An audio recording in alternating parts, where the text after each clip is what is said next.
राष्ट्रवादी कोणाची? अजित पवारांची।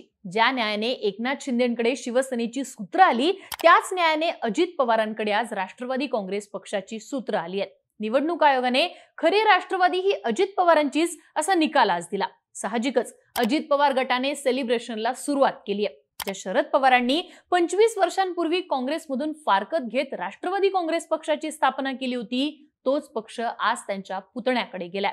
पक्ष गेला, सोबतच चिन्ह देखील गेलं। या सगळ्या घडामोडींचा आधार होता ते बहुमत। अजित पवारांकडे बहुमत असल्यानं अजित पवार गटाला राष्ट्रवादीची सूत्र मिळाली आणि अजित पवार आजपासून कायदेशीररित्या राष्ट्रवादी काँग्रेस पक्षाचे राष्ट्रीय अध्यक्ष झाले।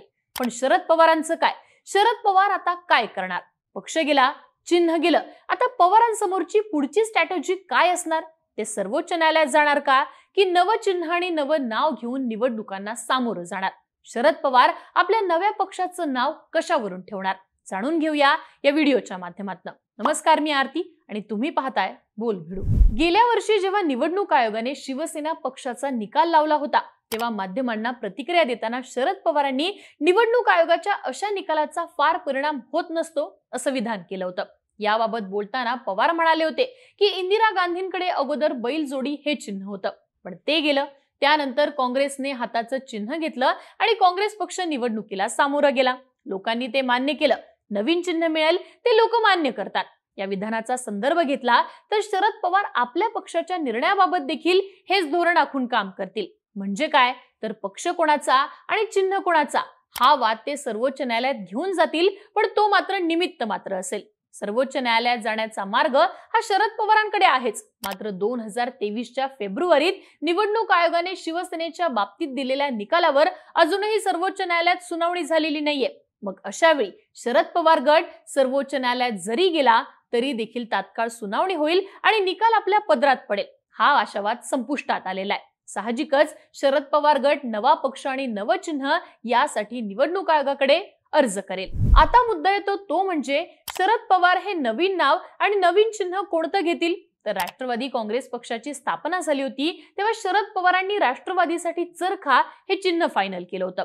10 जून 1999 रोजी शरद पवारांनी राष्ट्रवादी पक्षाचं जे पहिलं अधिवेशन घेतलं होतं त्याच्या मागे सुद्धा चरखा चिन्हाचंच बॅनर होतं। शिवसेना पक्षाने देखील आपली पहिली निवडणूक मशाल चिन्हावर लढवली होती। हाच धागा पकडून शिवसेनेच्या ठाकरे गटाने मशाल चिन्हाची निवडणूक आयोगाकडे शिफारस केली होती आणि आता तशाच प्रकारचा निर्णय शरद पवार देखील घेऊ शकतात। अर्थात चरखा चिन्ह घेणं शक्य असेल तर शरद पवार तो पर्याय स्वीकारू शकतील। मात्र तत्कालीन परिस्थितीत राष्ट्रवादीची स्थापना करताना परसेप्शनच्या पातळ्यांवरती आपण मूळ काँग्रेसच्या विचारसरणीचे नेते आहोत हे दाखवण्यासाठी पवारांनी चरखा चिन्हाचा स्वीकार केला होता।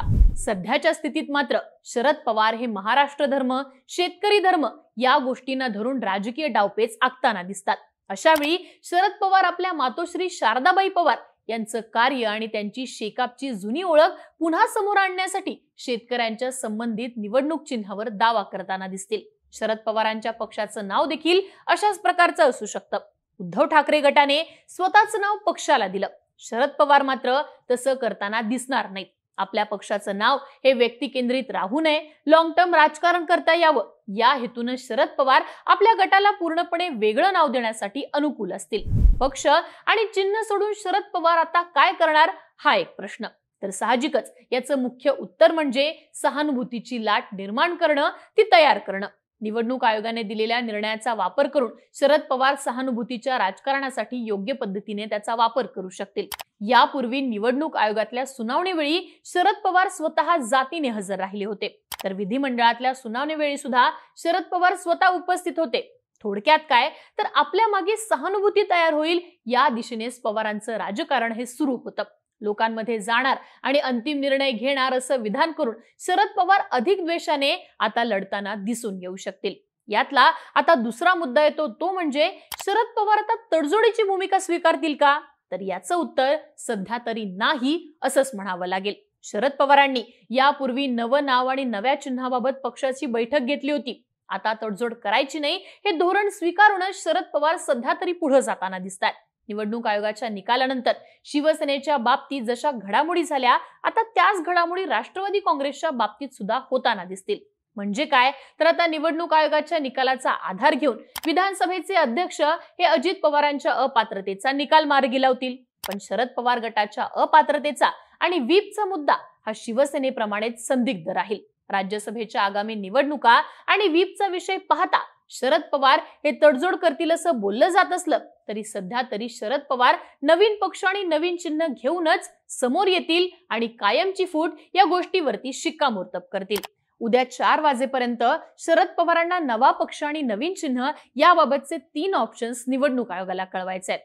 थोडक्यात काय तर नवा पक्ष, नवं चिन्ह आणि लोकांमध्ये जाऊन बहुमत घेणं, सहानुभूतीची लाट तयार करणं, या पलीकडे शरद पवारांकडे इतर पर्याय नाहीयेत असं दिसून येतं. तुम्हाला काय वाटतं? अजित पवारांकडे पक्ष आणि चिन्ह गेल्यानंतर शरद पवार आता काय करतील? तुमची मतं आम्हाला कमेंट बॉक्समध्ये लिहून नक्की कळवा आणि अशाच माहितीपूर्ण व्हिडिओसाठी बोलबिडूचे YouTube चॅनल नक्की सबस्क्राईब करा.